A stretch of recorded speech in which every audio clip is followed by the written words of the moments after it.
भरे बाजार में शकील मियां और जुद्दीन मियां ने धारदार हथियार से किए थे 16 वार। महिला के हाथ, पैर, कान और कई अंग काट डाले थे। 5 थाने की पुलिस ने पहाड़ की खाई से छिपे 2 अपराधियों को किया गिरफ्तार, भेजा गया जेल। भागलपुर जिला से शनिवार की शाम बड़ी खबर सामने आई थी। पीरपैंती बाजार गई एक महिला को सिंधिया पुल के पास देर शाम शनिवार को बाजार के ही शकील मियां और उसके एक सहयोगी जुद्दीन मियां ने धारदार हथियार से बीच बाजार में कुल्हाड़ी और धारदार चाकू से काट डाला था। महिला के शरीर पर लगातार 16 वार किए गए थे। अपराधी मोहम्मद शकील ने करीब आते ही गमछे में छुपाया हुआ धारदार हथियार निकाल लिया। उस हथियार से शकील ने अपने सहयोगियों जुद्दीन के साथ ताबड़तोड़ प्रहार कर महिला के स्तन, हाथ, पैर, कान काट डाले थे। जब तक लोग कुछ समझ पाते तब तक वह महिला को छत विछत कर वहां से अपराधी हथियार लहराता हुआ भाग निकला था।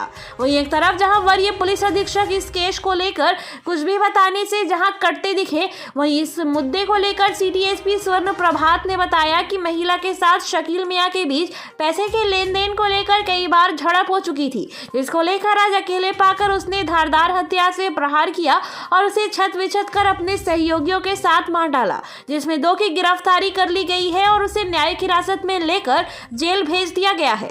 मुख्य आरोपी शकील मियां को पहाड़ की खाई के लक्ष्मीपुर भोरंग बगीचे से और उसके सहयोगी जुद्दीन मियां को उसके घर से पुलिस ने धर दबोचा। वहीं भागलपुर के वरीय पुलिस अधीक्षक बाबूराम मीडिया के सामने अभी तक नहीं आए हैं, जबकि पुलिस और मीडिया ग्रुप में वह इस केस को लेकर हर अपडेट देते दिख रहे हैं।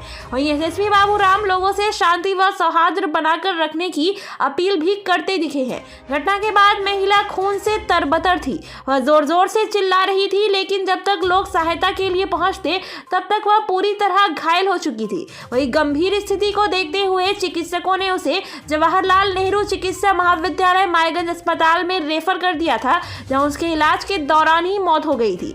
महिला की इस कदर निर्मम हत्या की गई थी कि देखकर आपकी रूह कांप जाती।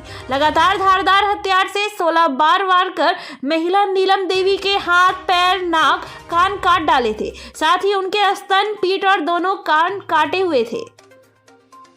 मृतक महिला नीलम देवी की हत्या के बाद उनके परिजनों से मिलने के लिए कई नेता आए। सबों ने उनके परिवार वालों पर दुख व्यक्त करते हुए कहा कि अपराधी की कोई जात नहीं होती, उसे कठोर से कठोर सजा मिलनी चाहिए। इस तरह का जघन्य अपराध कहीं से सही नहीं है। हत्यारोपी शकील ने पुलिस को बताया कि अशोक यादव की पत्नी नीलम देवी 3 कट्ठा जमीन बेचने के नाम पर मुझसे 2 लाख रुपए लिए थे। वह ना जमीन रजिस्ट्री कर रही थी, ना ही पैसे वापस कर रही थी। 1 माह पहले विवाद होने के बाद नीलम ने मुझसे बातचीत करना भी बंद कर दिया था। इसके बाद से मैं उसकी हत्या करने के फिराक में था। शनिवार को जब वह बाजार से दवा लेकर लौट रही थी, जैसे ही सिंधिया नाला के पास पहुंची, मैंने अपने भाई जुद्दीन के साथ मिलकर उस पर कुल्हाड़ी से हमला कर दिया। भागने के क्रम में मेरा चप्पल और चादर भी गिर गया था। पुलिस के आने की सूचना मिलते ही मैंने कुल्हाड़ी को झाड़ी में छुपा दिया था। परसों शाम की घटना है। पीरपैंती थाना अंतर्गत एक महिला की हत्या कर दी गई थी। इसमें मृतिका के परिवार वालों ने 2 लोगों को नामजद अभियुक्त बनाया था। उन दोनों लोगों को पुलिस ने गिरफ्तार कर लिया है और न्यायालय में अग्रसारित कर दिया गया है। अनुसंधान के क्रम में पता चला कि महिला और जो अभियुक्त है उनके बीच में पहले से घनिष्ठ संबंध रहा था। दोनों पड़ोसी थे और दोनों का खेत भी अगल बगल में था। और महिला ने अभियुक्त से अपनी बेटी की शादी के लिए कुछ पैसे लिए थे कुछ वर्ष पहले, और अभियुक्त लगातार दबाव बना रहा था पैसे वापस करने के लिए, और मृतिका पैसा नहीं लौटा पा रही थी। इस कारण से दोनों के बीच में काफ़ी विवाद होते रहता था। 1 महीना पहले भी दोनों के बीच में काफ़ी लड़ाई झगड़ा हुआ था, और इसी विवाद को लेकर अभियुक्त ने मृतिका पर तेज धारदार हथियार से कई वार किए, और जिससे वो गंभीर रूप से जख्मी हो गई और उनको तत्काल अस्पताल ले जाया गया, और उस अस्पताल में ही इलाज के क्रम में उनकी मृत्यु हो गई। दोनों अभियुक्त भाइयों के विरुद्ध केस दर्ज किया गया है। दोनों की गिरफ्तारी भी हो गई है। इस केस की संवेदनशीलता को देखते हुए एसडीपीओ और एसडीओ दोनों महोदय ने घटनास्थल का दौरा किया है, लोगों से बात की है, और परिवार वालों से हम लोग लगातार संपर्क में हैं, और इसमें जो भी और उचित मदद संभव है वो की जाएगी। इसमें कुछ शरारती तत्वों के द्वारा अफवाह फैला दिया गया था, बट ऐसा कोई सांप्रदायिक तनाव की बात नहीं आई है। फिर भी एहतियात के तौर पर वहाँ पर बल प्रत्युक्ति किया गया है, और लगातार पुलिस प्रशासन को सजग रहने का निर्देश दिया गया है। लोगों से अपील यही है कि किसी भी तरह के अफवाहों पर ध्यान नहीं देना है और ऐसा कोई भी तनाव वाली बात नहीं है।